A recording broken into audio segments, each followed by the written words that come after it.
Ini mungkin saran saja ya, biar cepat ada kejelasan begitu.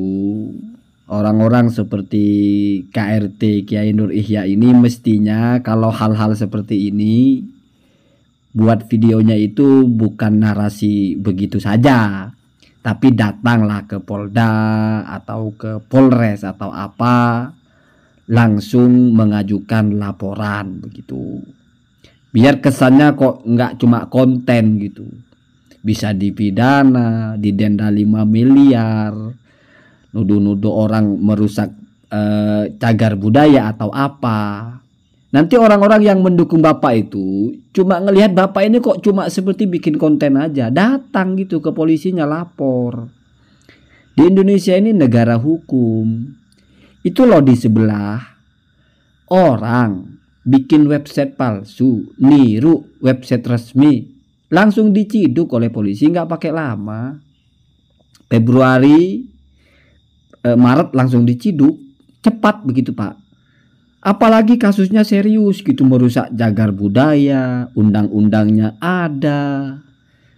Kalau cuma dibuat konten, ya nanti orang ngelihatnya ini orang buat konten atau apa. Kalau saya memang buat konten, kalau Bapak ini kan kayaknya pejuang pribumi atau apa gitu.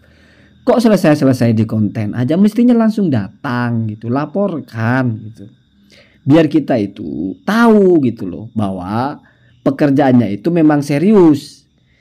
Ya kalau cuma buat konten gak usah lah gertak-gertak narasi bombastis begitu.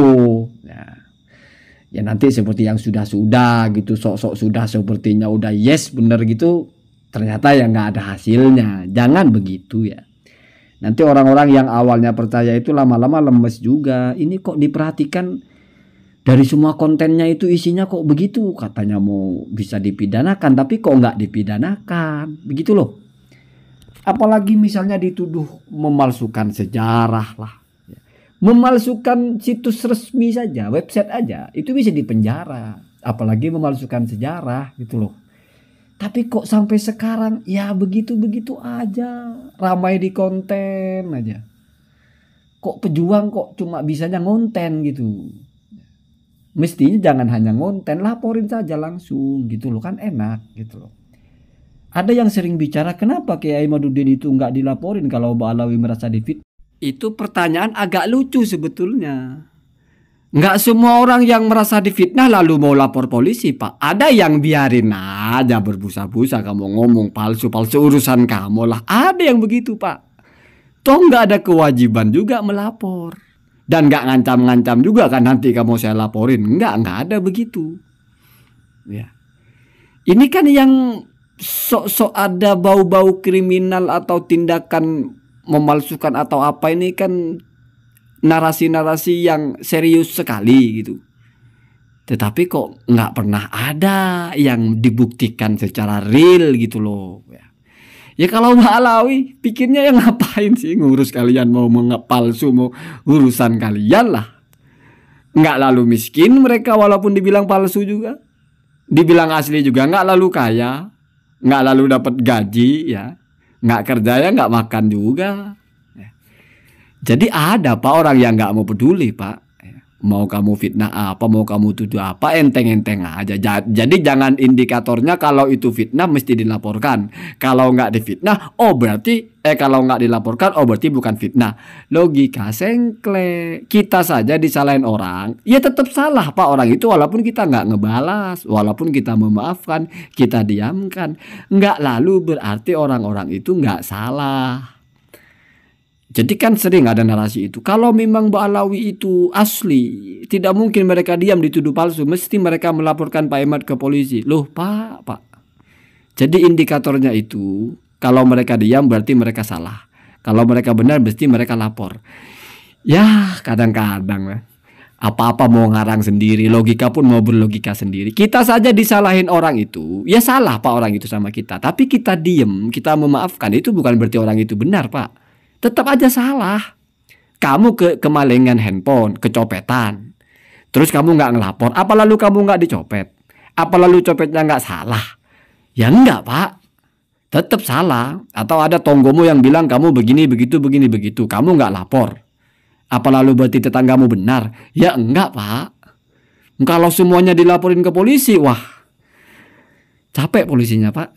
Jadi ada kelompok-kelompok yang dianggap tidak penting, ya biarkan saja lah mereka mau bicara apa. Ya nggak ada ngaruh-ngaruhnya juga.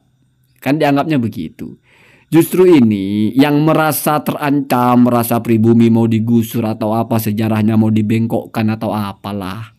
Kalau memang mau melawan itu dengan serius, capek kita, Pak, kalau cuma menyaksikan narasi mengungkap sejarah begini begitu, Ba'alawi palsu begini begitu, penipu begini begitu, merubah-rubah sejarah begini begitu, dinarasikan nggak selesai. Kalau mau ada penyelesaian, namanya pemalsuan, namanya menebar hoax, itu ada pasalnya. Datangkan saja, buktinya datang ke polisi, laporkan. Itu paling enak itu, ya, simple. Karena kasihan juga kita hari-hari nonton narasinya itu macam-macam ya. Tetapi ya begitu-begitu aja pada akhirnya. Ya saya juga tidak terlalu yakin kalau bapak-bapak ini mewakili seluruh apalah pribumi atau apalah. Ya. Kan semua orang bisa mengklaim mewakili pribumi atau pribumi yang mana juga yang diwakili kita juga nggak tahu. Ya. Muhibin para habaib dari pribumi itu ya banyak. Kalau haul yang datang itu yang mayoritas ya pribumi toh. Kalau ini pakai bahasa bapak pribumi. Nggak mungkin itu lebih banyak orang Yamannya atau leluhur Yaman yang datang kalau haul itu. Ya mestinya yang datang orang kita. Itu loh. Jadi kalau merasa terancam atau merasa haknya mau diambil, mestinya saya yang berhak, saya yang keturunannya, ya gugat di pengadilan.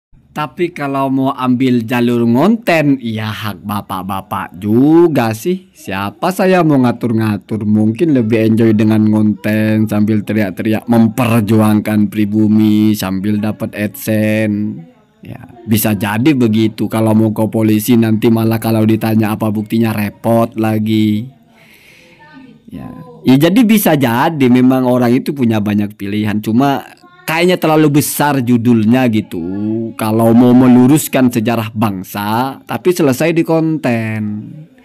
Mana ada orang mau meluruskan sejarah bangsa itu mentok di konten, laporkan langsung. Kalau tidak mau repot, maunya cuma di konten-konten, ya bikin judul yang sederhana saja lah. Gak usah bawa pasal-pasal undang-undang kayak yes betul gitu, tapi nggak pernah terbukti. Gimana sih? PHP namanya itu. Saya lihat supporternya itu agresif sekali. Oh, penjarakan apa? Pak mau dipenjarakan gimana? Orang selesai di konten. Penjara di YouTube bisa-bisa ya. Jadi inilah kenyataannya ya. Saya support. Niat yang baik itu saya support. Meluruskan sejarah itu siapapun saya support. Silahkan kalau merasa benar. Ya, kita bukan hidup di belantara, kita hidup dengan penuh akses, penuh fasilitas, manfaatkan, laporkan. Ya.